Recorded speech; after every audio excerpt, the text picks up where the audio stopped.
دیوبند کے پیر حاجی امداد اللہ مہاجر مکی اپنی کتاب فیصلہ ہفت مسئلہ میں ان نظریات کی حمایت کی ہے۔ مولد شریف، فاتحہ مروجہ اور سما غیر اللہ کو پکارنا، تو پھر علماء دیوبند کا ان نظریات کے خلاف سخت موقف کیوں ہے؟ ناظرین گرامی، السلام علیکم ورحمۃ اللہ تعالی وبرکاتہ۔ امید کرتے ہیں کہ آپ تمامی حضرات بخیر و عافیت ہوں گے۔ ناظرین گرامی، آج ہم آپ کے سامنے ایک نئی ویڈیو کے ساتھ حاضر ہیں۔ ناظرین گرامی، جیسا کہ آپ اسکرین پر یہ تصویریں دیکھ رہے ہیں، آپ ان کو بخوبی جانتے ہوں گے۔ ان کے تعلق سے ہم نے بہت ساری ویڈیوز بنائی ہیں اور آج بھی ہم انہی کے تعلق سے ایک ویڈیو بنائیں گے۔ پہلے ہم آپ کو ان کے ایک کلپ دکھائیں گے، اس میں یہ اپنے پیر و مرشد جو ان سے بھی بڑے، جو ان سے بڑے بڑے تبلیغی جماعت یا دیوبندی جماعت کے مولانا گزرے ہیں، ان کے بھی پیر، ان کے تعلق سے ان کا کیا خیال ہے۔ پہلے آپ اس ویڈیو کو دیکھیں، اس کے بعد ہم آگے بات کریں گے۔ تو پہلے دیکھیے ویڈیو۔ دیوبند کے پیر حاجی امداد اللہ مہاجر مکی اپنی کتاب فیصلہ ہفت مسئلہ میں ان نظریات کی حمایت کی ہے۔ مولد شریف، فاتحہ مروجہ اور سما غیر اللہ کو پکارنا، تو پھر علماء دیوبند کا ان نظریات کے خلاف سخت موقف کیوں ہے؟ دیکھیں، حاجی امداد اللہ مہاجر مکی رحمہ اللہ تعالی بہت بڑے اللہ والے بزرگ تھے اور وہ میلاد کے حامی تھے، یہ بات درست ہے جی، میلاد شریف کے حامی تھے۔ غیر اللہ کو پکارنا تو شرک ہے، اس کے وہ حامی نہیں تھے۔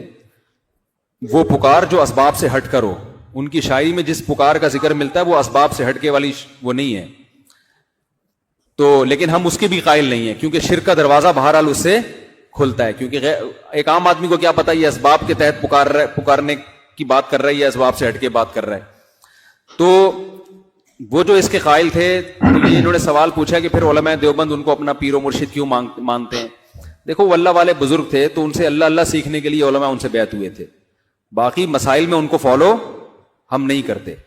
مولانا رشید احمد گنگوئی رحمۃ اللہ علیہ حاجی امداد اللہ مہاجر مکی کے مرید تھے نا، تو انہوں نے کوئی مسئلہ بتایا تو کسی نے کہا آپ کے پیر صاحب تو یہ مسئلہ بتاتے ہیں، تو انہوں نے جواب دیا کہ ہم نے پیر صاحب سے اللہ سیکھنے کے لیے اصلاحی تعلق قائم کیا، مسائل ان سے وہ ہم سے پوچھیں، کیونکہ علم اللہ نے ہمیں دیا ہے۔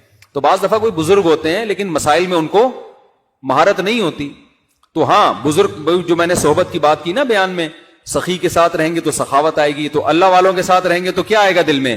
اللہ آئے گا۔ تو وہ اللہ والے تھے، ان کے ساتھ بیٹھنے سے اللہ کی محبت پیدا ہوتی تھی، تو بڑے بڑے علماء ان سے بیعت ہوئے، لیکن مسائل میں علماء دیوبند نے ان کو فالو نہیں کیا، کیونکہ مسائل میں علماء کو فالو کیا جاتا ہے۔ سمجھتے ہو گے نہیں سمجھتے، تو اس لیے علماء، بلکہ یہ تو علماء دیوبند کے حق پرست ہونے کی علامت ہے۔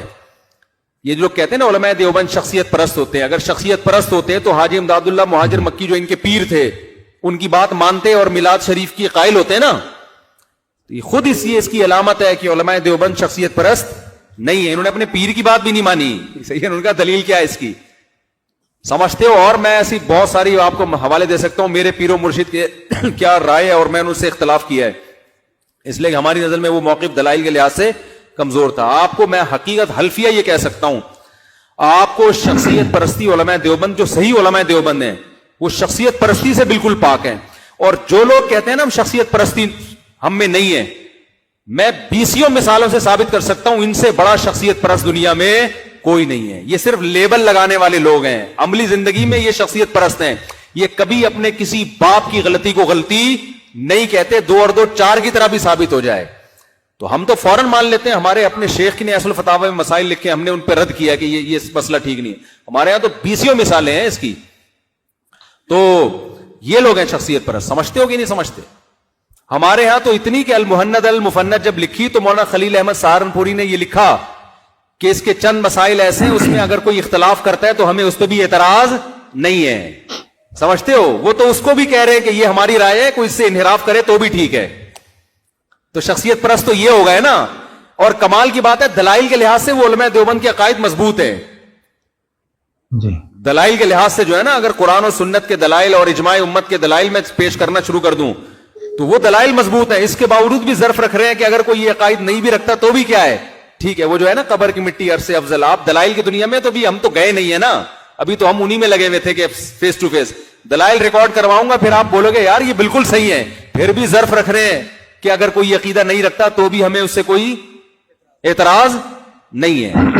تو یہ ظرف آپ کو علماء دیوبند میں ہی ملے گا، باقی چورن منجن بیچنے کی باتیں جو ہے نا وہ تو لیبل لگا کے اچھے لیبل آپ یہ جماعت المسلمین والے ہیں نا، کہتے ہیں ہم شخصیت پرست نہیں ہے. ایک جماعت مسلم 35 سال کے بعد جماعت المسلمین چھوڑ کر آیا، کہہ رہے خدا کی قسم آپ لوگ ابو حنیفہ کی ایسے تقلید نہیں کرتے جیسے یہ لوگ اپنے امام کی تقلید کرتے ہیں. ہر الٹے کام کو نا سیدھا کرنے کا اسکرو پانا لے کے انہوں نے ٹھیکہ لیا ہوا ہے. کہہ رہے میں اس لیے چھوڑ کر آیا. سب مقلد ہیں یہ لوگ.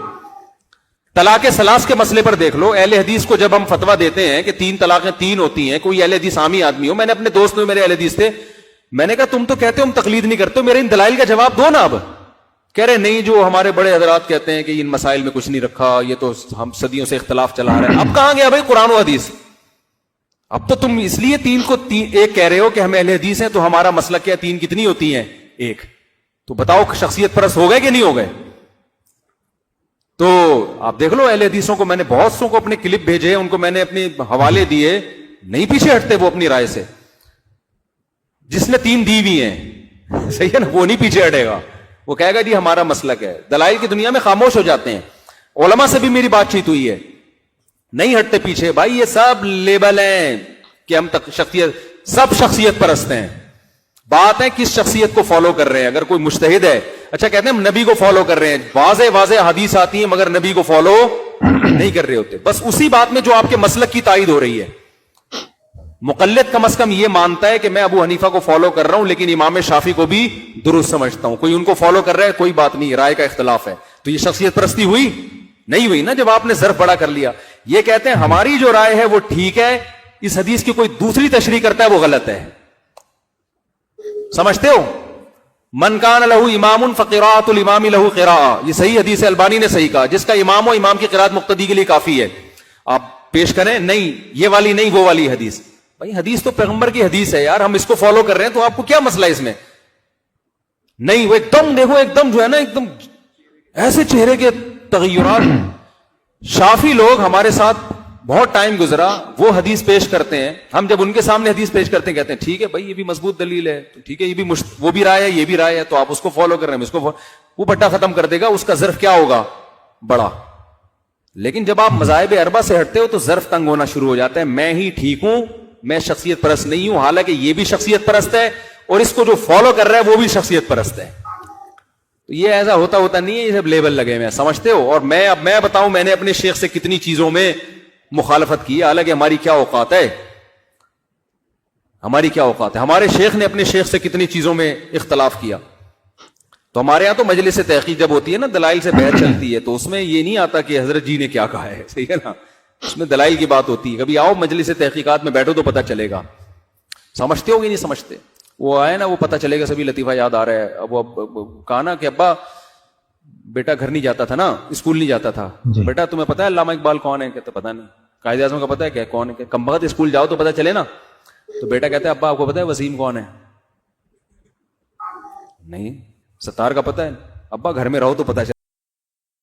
جی ناظرین اکرام، یہ ویڈیو آپ نے دیکھی، اس ویڈیو کو دیکھ کر ایک شاعر کا مجھے شعر یاد آ گیا. شاعر کہتا ہے کہ ہنسی آتی ہے مجھ کو حضرت انسان پر، ہنسی آتی ہے مجھ کو حضرت انسان پر، خود گناہ کرتا ہے لعنت بھیجتا ہے شیطان پر. تو ان کا وہی حال ہے. یہ کہنا یہ چاہتے ہیں کہ ہم جب اپنے ضد پر آ جاتے ہیں تو ہم کسی کو نہیں مانتے. ہمارا مقصد صرف لوگوں کو گمراہ کرنا ہے، ہم اس مقصد سے پیچھے نہیں ہٹ سکتے. ان کی باتوں کا مطلب تو یہی نکلتا ہے، جب یہ اپنے پیر و مرشد کو بھی نہیں مان سکتے. یہ کہہ رہے ہیں کہ انہیں جو پیر بنایا تھا وہ اس لیے بنایا تھا کہ ہم ان سے اللہ اللہ سیکھیں، لیکن مسائل میں ہم ان کے مسائل جو ہمیں بتائیں گے ان کو ہم نہیں مانیں گے. جب آپ اللہ اللہ ان سے سیکھیں گے تو اس کا مطلب ہے کہ آپ سے کچھ آتا ہی نہیں تھا. پھر انہوں نے جب آپ کو اللہ اللہ سکھا دیا تو پھر آپ ان کے بھی خلاف ہو گئے. تو آخر یہ کیا ماجرا ہے؟ سمجھنے کی بات یہ ہے کہ اللہ تبارک و تعالیٰ نے جو ہمیں عقل سلیم عطا کی ہے، ہمیں چاہیے کہ ہم اس کا مکمل استعمال کریں اور ان کے شیطانی حربوں سے ہم بچیں. ان کا کام لوگوں کو گمراہ کرنا، خاص کر آج کل کی نوجوان جنریشن جو ہے اس کے خلاف ان کا بہت کڑا ایجنڈا چل رہا ہے. سوشل میڈیا پر لوگ یہ دیکھتے ہیں کہ ان کے فالوور اتنے ہیں اور ان کے سبسکرائبر اتنے ہیں، تو انہیں یہ غلط کیسے کہہ سکتے ہیں؟ اب اس ویڈیو میں آپ بالکل سامنے سے دیکھ سکتے ہیں، جب یہ اپنے پیر و مرشد کو ایسے کہہ سکتے ہیں تو یہ کسی کی بات کیسے مانیں گے؟